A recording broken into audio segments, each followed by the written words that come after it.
Queridos filhos, continuando nossas meditações sobre os dogmas de Nossa Senhora, hoje vamos falar sobre o dogma da Imaculada Conceição.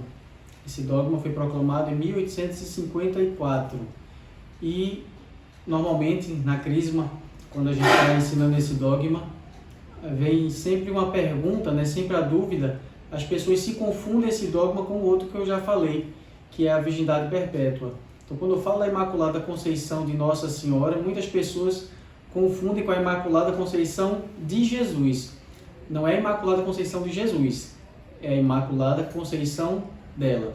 O que é Conceição? Conceição é a concepção, que todos nós passamos pela nossa conceição. Então, já falamos que Jesus, ele teve a sua Imaculada Conceição, né? Jesus, ele é filho de Deus através do Espírito Santo, e Maria, ela foi, por graça livremente de Jesus, ela que já foi a escolhida, como eu já falei em outro vídeo, ela que Deus preparou toda uma geração para que fosse gerado o seu filho. Deus, por pura bondade, por pura benevolência, por conta do seu filho, ele quis preservá-la do pecado original. Então Jesus veio e nos salvou.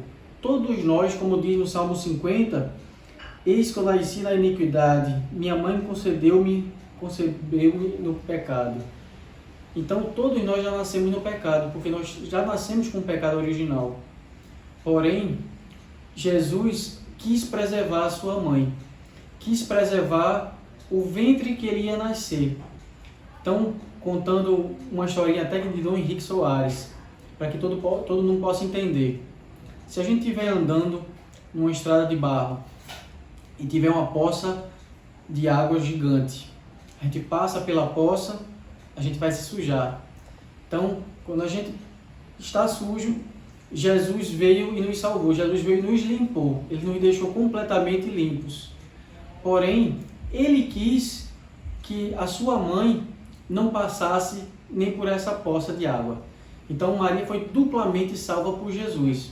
Maria foi salva por Jesus na cruz, como todos nós, mas também antes, na sua conceição, ela foi liberta do pecado original por pura graça de Deus. É um dogma que gerou muito embate, como todos os dogmas, gerou muito embate.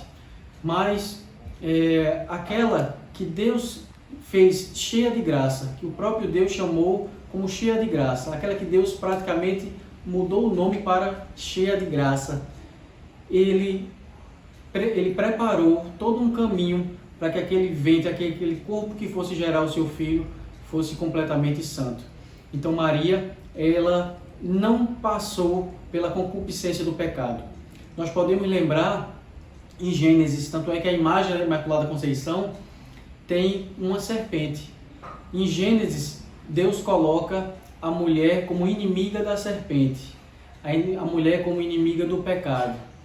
E Maria é aquela que pisou na cabeça da serpente, não por seus méritos, mas por conta da sua descendência, do próprio Jesus Cristo. E eu quero terminar com a aparição de Nossa Senhora em Lourdes, a Santa Bernadette. Como eu disse, o dogma foi proclamado em 1854.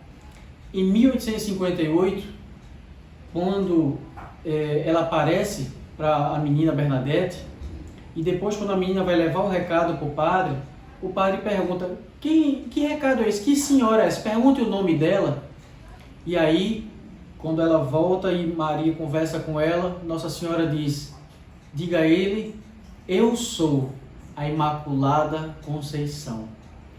E a gente está falando de 1858, 4 anos depois, numa época sem internet, sem comunicação, era impossível que aquela criança pudesse falar daquilo ali.